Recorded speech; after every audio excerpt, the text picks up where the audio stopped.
in at number 10, we have Mary Ann Cotton. Cotton was hung at Durham County Jail in 1873 following a 20-year poisoning spree. Cotton is often considered Britain's first female serial killer, murdering 21 people in her time, usually for money via insurance payouts. Cotton's poison of choice was arsenic, something that she used to murder her husbands, yes, husbands plural, and her children. That's right, she killed her own children. She was later discovered when police made the connection between the loss of her 3 husbands, some friends, a friend of her mother's, her mother, and her 13 children, all of which had died from sudden stomach fevers. Coming in at number 9, we have Jim Jones. Greedy and evil, Jim Jones was the cult leader of the People's Temple and the orchestrator of the horrific Jonestown Massacre. An American national Jim set up the People's Temple out of frustration with being unable to express his Marxist values. In the end, he kind of developed a god complex and started brainwashing people into thinking that he and the People's Temple were the saviors. He relocated the cult to Guyana and then named their newly acquired land Jonestown after himself. Jim manipulated the press and some respected politicians until they started to disassociate themselves from him. The American authorities became very suspicious of goings on in Jonestown after reports of violations of human rights from defectors. America sent reporters and a congressman in to investigate the cult, and Jim ordered his army to murder them. Later, realizing his time was up, he brainwashed 909 people into committing mass suicide, 300 of which were children. They all famously drank grape Flavor-Aid laced with cyanide. Coming in at number 7, we have Vlad the Impaler. Vlad the Impaler was the inspiration behind the legend of Dracula, and like his fictitious counterpart, he was a very bloodthirsty chap. Vlad was alive for a mere 45 years between 1431 and 1476, but in that time it is estimated that he could have killed around 1,000 people. Vlad was Prince of Wallachia, a historic region of Romania, and to cut a really long story short, he killed everybody that stood in his way of power or threatened his position. He plundered villages and killed armies. How did he kill them? Well, he's not called Vlad the Impaler by accident.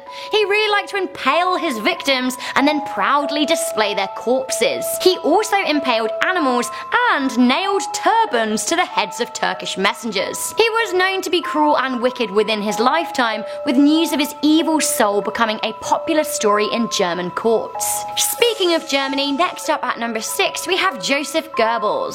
Some say this top-ranking in charge of propaganda was actually way worse than himself. Deranged, jealous and erratic, Goebbels was a vicious Jew-hating killer who was a key player in defining the Aryan race and pointing hatred towards Jews. He was also fairly key in the establishment of concentration camps, including Auschwitz. This picture of Joseph Goebbels always haunts me. This is the moment that he found out the photographer was a Jew. At the end of the war, he and his wife murdered their 6 children before committing suicide.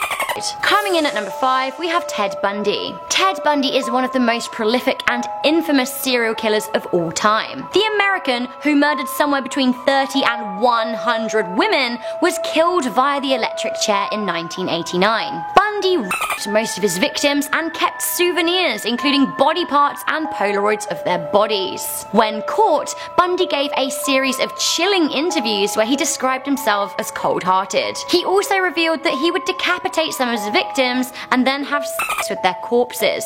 Sometimes he would revisit his murder site and would again perform sexual acts on decomposing bodies. Bundy famously said, "We serial killers are your sons, we are your husbands, we are everywhere, and there will be more of your children dead tomorrow." Oh, this guy, gross. He seemed to take a sick pride in being a killer. Coming in at number 4, we have Delphine LaLaurie. Considered one of the most evil women in the world, let alone New Orleans, this absolute historic she-devil even got her own character on American Horror Story. Delphine grew up as a young, rich beauty in a wealthy white Creole family in New Orleans. After 3 marriages, she brought her own home and installed a slave's quarter in the top floor. Beneath the shiny veneer of her lavishly furnished home, Delphine had a sick secret. The slaves' quarters were actually a secret torture and room. She woefully mistreated her staff, but the extent of the horror wasn't known until a fire broke out in her home. The fire marshal searched the top floor,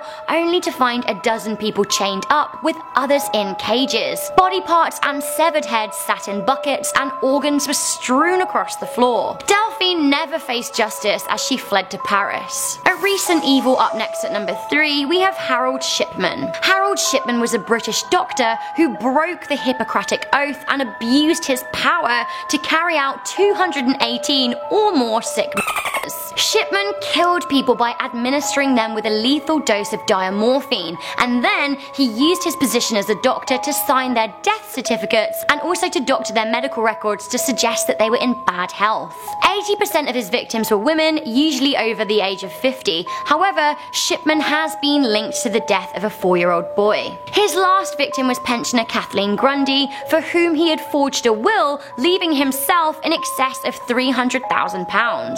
Eventually, he was discovered and sent to prison in 2000, and in 2004 he hung himself on his 58th birthday, reportedly waiting this long specifically so his wife would get his £100,000 pension.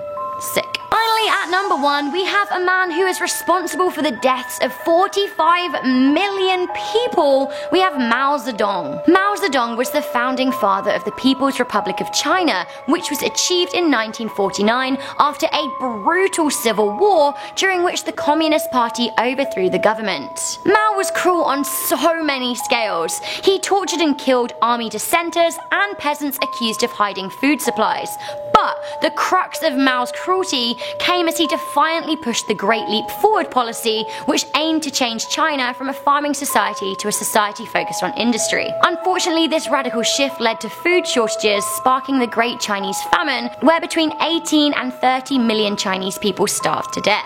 It has been documented that Mao knew that this was happening as the rice yield was not big enough to sustain the population. He is reported to have said it was better for half the population to die so that the other half could thrive. Ultimately, his rule saw the collective untimely deaths of up to 45 million people as a result of famine and corrupt practices he used to obtain and maintain power. Coming in at number 10, we have John Wayne Gacy, aka the Killer Clown. John Wayne Gacy was an American murderer who was eventually caught and killed by lethal injection in 1994. The disturbing thing about John is, from the outside, he seemed like a nice, good-humoured member of the community. He even dressed up as a clown called Pogo for children's parties. I don't know whether evil is born or bred, but it seems here that John had a very abusive upbringing and he struggled to deal with the fact that he was secretly homosexual. This was something his 2 ex-wives discovered before they divorced him. John abused young boys before he started killing them, but by the late 1970s, he was on a murder spree. He would lure boys into his house, rape them and kill them, and then bury them in the crawl space under his home. He killed 33 males in total, and when talking about his killings, he explained that he experienced and considered death to be the ultimate thrill. John Gacy may be dead, but evil still lives in the form of this woman at number 9. We have Biljanka Plavsic. This woman, the former president of Bosnia and Herzegovina, was tried and jailed for war crimes during the Bosnian War. What war crimes? Well, just the brutal ethnic cleansing of 200,000 people, something that she simply shrugged off as necessary. If you want to be technical, she was found guilty of 2 counts of genocide, 5 counts of crimes against humanity, and 1 count of violations of the laws or customs of war. This woman is very Dolores Umbridge in her evil deeds. She was actually released from prison early, as she was described as a sweet old lady who baked buns for her prison guards. Not only is Biljanka still alive and free from prison, she is once again trying to gain political influence. A warning to us all that evil doesn't always come dressed as a sinister clown or wearing a swat. Sometimes it comes with a smile and the sweet smell of buns. Although speaking of swat, when someone gets a swat tattooed to their face, you really need to ask some questions. Coming into number 8, we have the chilling man weirdly inspired by a Beatles song, Helter Skelter. We are of course talking about the Charles Manson. One of the most notorious serial killers to date, Charles Manson is as evil as he is criminally insane. Charles believed that there was an impending race war, and he had a strange ability to manipulate people to do what he wants. Again, unlike some people on this list that appeared to turn evil despite happy upbringings, Charles Charles had an awful upbringing. Of course, that's no excuse for forming a cult and instructing the brutal and possibly satanic murder of an innocent woman who was 8 months pregnant. The Manson family, or so they were called, killed 7 people and probably would have murdered even more had they not been thwarted. Those who have encountered Charles have said that he gives off a resonance of deeply chilling evil. Coming in at number 7, we have Talat Pasha. Another crazy racist megalomaniac. Talat Pasha was the Grand Vizier of the Ottoman Empire, and in 1915 he ordered the extermination of all Armenians in the empire and is considered to mainly be the orchestrator of the Armenian genocide. So at the time the population of Armenians was 2.5 million and he killed over half of them, including the entire male population of Angora. These weren't quick killings either. People were bludgeoned, tortured, dismembered, drowned and boiled to death. Many men were even forced to rape their wives and children and then had their organs cut off, all on Talat's orders. Luckily he got what was coming to him when he was shot and killed by an Armenian revolutionary. Coming in at number 6, we have Eel Koch. Eel Koch was arguably worse than her husband, Karl Otto Koch, head of the Buchenwald concentration camp. Eel was involved in horrifying experiments on the prisoners of war at the camp, including taking parts of their skin if they had tattoos and keeping them for herself. She even reportedly made a lampshade out of prisoner skin. She and her husband were also reported to have been involved in the camp prisoners, and she actively embezzled money from them. Eel and Karl Otto were even considered too evil for the Nazis, which is saying something. Karl was put on trial and eventually killed by the SS for his crimes. Eel was later arrested for war crimes by US officials in 1945. When in prison, she presumably was racked with guilt. She said that she suffered delusions that concentration camp survivors would visit and abuse her. She killed herself in the 1960s. Coming in at number 5, we have Enriqueta Martí Irapole. Enriqueta was fundamentally a child snatcher and murderer, living in Barcelona in the late 1800s and early 1900s. What this she-devil would do would be to steal children and pretend they were hers for begging purposes during the day, then by night she ran a brothel ring, pimping out the children for sex. When the children became useless to her, she would murder them and grind up their remains into elixirs, which she then sold to people as cures for things like tuberculosis. She would also snatch children and sell them to wealthy families who could not have kids of their own, pretending that they were orphans. Gross. Speaking of gross, coming in at number 3, we have Henry Lee Lucas. Ugh. Henry Lee Lucas is known as America's most prolific serial killer, although nobody knows how many people he actually killed. He has confessed to killing 3,000 people, although the number was more likely to be in the hundreds. After killing his mother, Henry Lee Lucas was a drifter and traveled with his underage girlfriend, Becky Powell, who he later murdered. Henry was regularly accused of sexual assault and would and bite his victims, who were almost always women, before then eventually killing them. He died of heart failure in prison in 2004. Coming in at number 2, we have Elizabeth Bathory. Elizabeth was a Hungarian noblewoman who is said to have killed over 650 people, a number that, if true, makes her, according to the Guinness Book of Records, the most prolific female killer ever. Elizabeth had a penchant for torturing and young girls. Initially it was just peasant girls, but later it became daughters of lesser gentry who were sent to Elizabeth for nobility training. The girls were said to have been tortured, mutilated, had various chunks of their bodies bitten off, with some even being frozen or starved to death. Eventually, Elizabeth was found out by King Matthias II, who put her in prison, stopping short of sentencing her to death because apparently, potentially, it would have adverse effects on the gentry. I say kill the bitch. Coming into number 10, we have Joseph Stalin. No matter what political direction a dictator's pendulum swings, anyone who seeks ultimate power is prone to giving in to the dark side. I'm sure that Joseph Stalin started off believing he was a young visionary, but the Marxist dictator of the Soviet Union killed a lot of people in his time. Quoted as saying, "Death is the solution to all problems," Joseph chose the last name Stalin, which means steal in Russian. Accused of purposefully letting millions of his people die in famine, he became paranoid and sent people he accused of not supporting communism to gulags. These are basically horrible, horrible labor camps. This resulted in the death of over 1 million people. Some people are evil on a grand scale because power allows it, but others are the kind of evil that lurks in villages or small towns towns, places where you would least expect it. Two evil people terrorizing the British county of Herefordshire. Coming in at number 9, we have Fred and Rosemary West. Fred had a difficult upbringing and suffered from mental episodes following a motorbike accident. Before he even met wife Rosemary, he had been accused of molesting young girls and had murdered his mistress in a brutal way. Rosemary had also been caught in bed with her own brother as a teenager. When Fred and Rosemary became an item, Fred pushed her into prostitution, and eventually they began their killing spree, which included the murder of 2 of their own children. In total, between them, they killed approximately 15 young girls. A man with a god complex at number 8, we have Caligula. One of history's main bad and mad men, Caligula was Rome's 3rd emperor and ruled from 37 AD.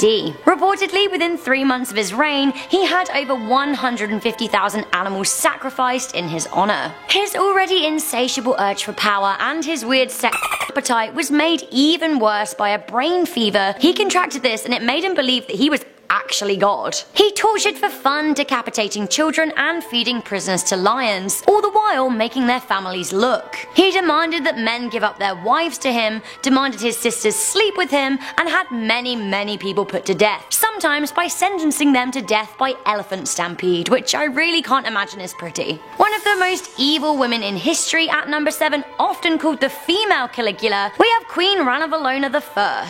The Queen of Madagascar from 1828 to 1861 was often nicknamed the Mad or Wicked Queen. Fierce and uncompromising, Ranavalona wanted to kill all Christians in Madagascar, but not before she murdered the rest of the royal family. This also included the rightful heir to the throne.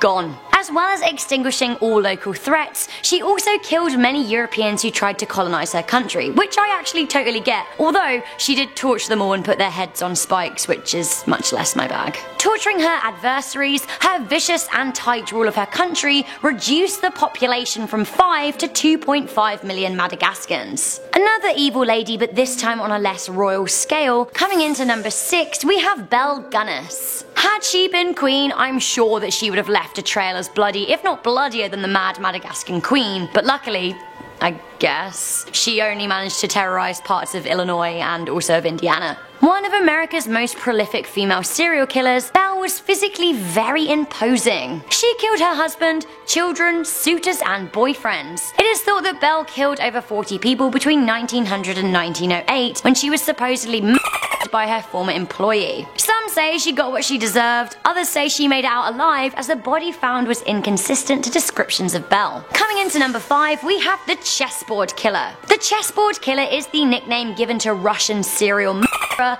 Alexander Pichushkin. Alexander would choose elderly gentlemen to kill, mainly luring in homeless men, promising them vodka. He would lead his victims to a park and then, once they were drunk, he would strangle them and get rid of the bodies. Often, he would ram the vodka bottles down their throats to assure death. He said he wanted to kill 64 people, one for each square on the chessboard, although he was caught 3 short of his target. Coming into number 4, we have Joseph Mengele. Joseph Mengele seems to have been sick in the head.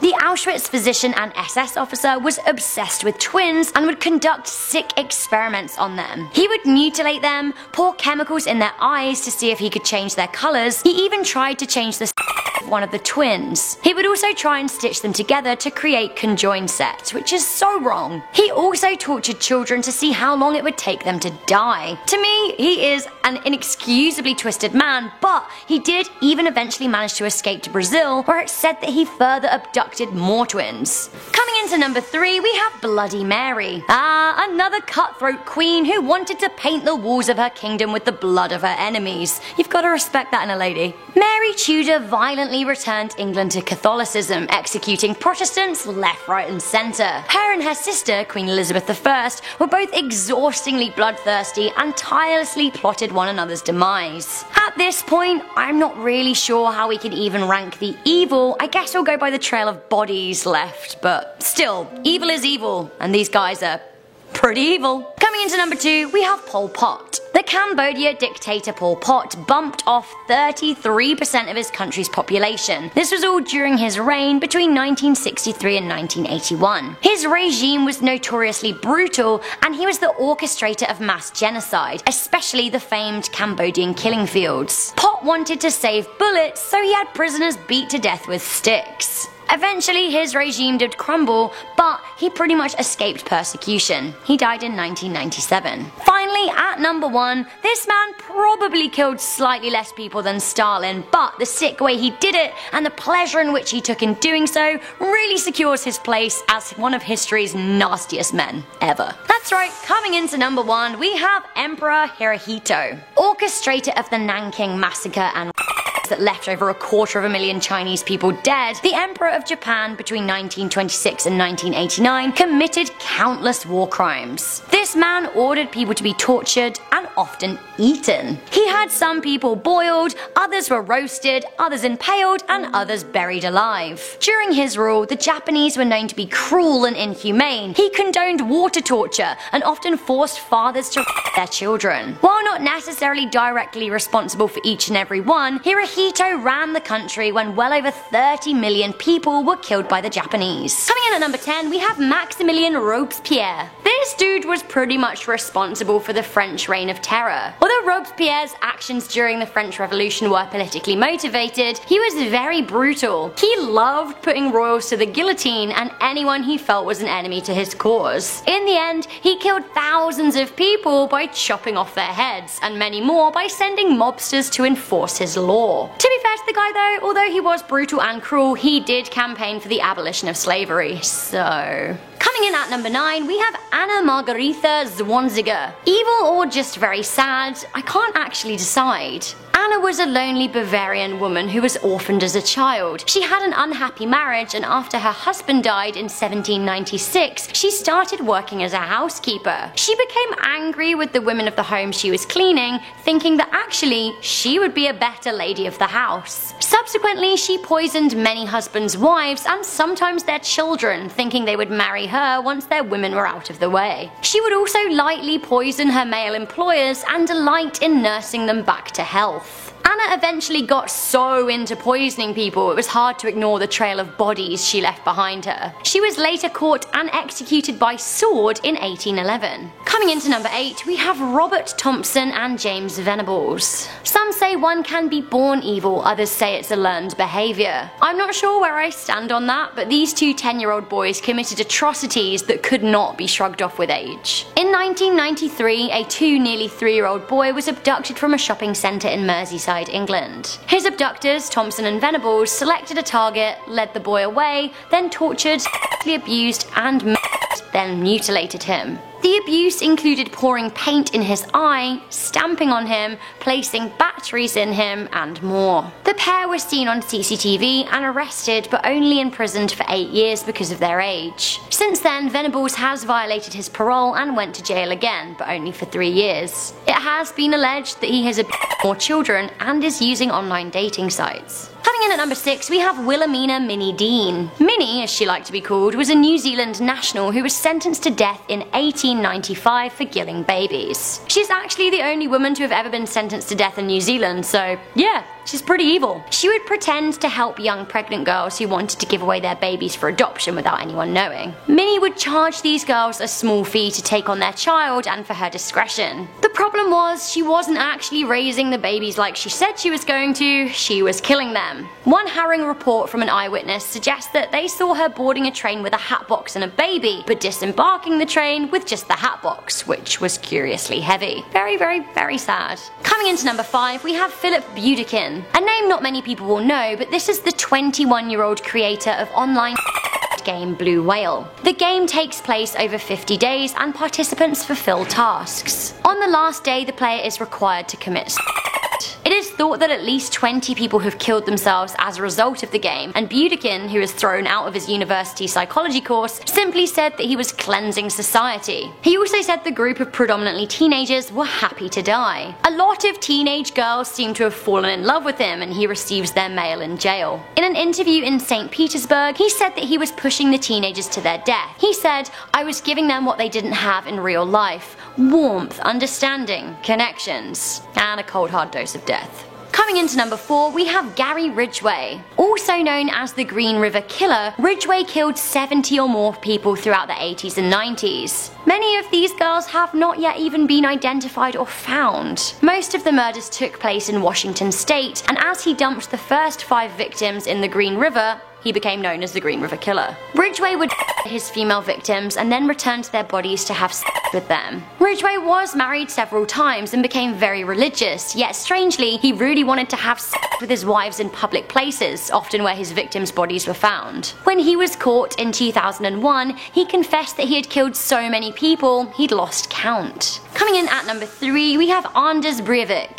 Breivik is a far-right Norwegian who committed the Norway terror attacks of 2011. The attacks were so brutal that this man stands out as particularly evil. Breivik killed 77 people on the 22nd of July 2011. 8 people died in an explosion caused by a car bomb in Oslo. This was near the government offices in the city. He then made his way to a youth summer camp on the island of Utøya. The camp was filled with the youth division of the ruling Labour Party. When he arrived at the camp, he shot and killed 69 people, many of whom were playing dead. Many of the youth on the island hid to avoid his gunfire. He eventually called the police to give himself up, but he still killed a lot of people while he was waiting for them to turn up. Breivik continues to give Nazi salutes and insists he acted the way he did to speak out against multiculturalism. So yeah, he's evil, he's racist, he's a Coming into number 2, we have Emperor Nero of the Roman Empire. Some say that he started the Great Fire of Rome, and while this probably isn't true, he did kill his brother, mother, wife, and lover, who he kicked to death while she was pregnant. So, not a nice guy. Of course, this is just the tip of the iceberg. This self-obsessed ruler also prosecuted and many Christians. Yes, he did pay for fire relief funds for victims out of his own pocket, but he also blamed the fire on the Christians, who he called to be crucified or burned alive. Aside from all of the murder, in general, he was just a total D. He forced people to sit through his talentless music and poetry recitals. According to legend, the people of Rome celebrated his death. Finally, coming in at number 1, we have Attila the Hun. Attila the Hun was one of the biggest barbarians in history. He ruled the Hunnic Empire from 434 to 543 AD. Attila was a hugely feared enemy of both the East and West Roman empires. He invaded the Balkans, he devastated many Italian provinces, and generally went about being both rampant and bloodthirsty. Legend has it that he would tear his enemies limb to limb and drink their blood, which is pretty savage. He is also thought to have killed his older brother in order to assume power. Attila wanted to marry Saint Ursula, but when she refused, he killed her and 11,000 of her followers. It's thought that in his time, he killed around 2 million people. This was all while he pillaged, invaded, and murdered his way across Europe. Wow, what a guy, what a murderous guy, as if he ripped his enemies apart and drank their blood. Good gracious.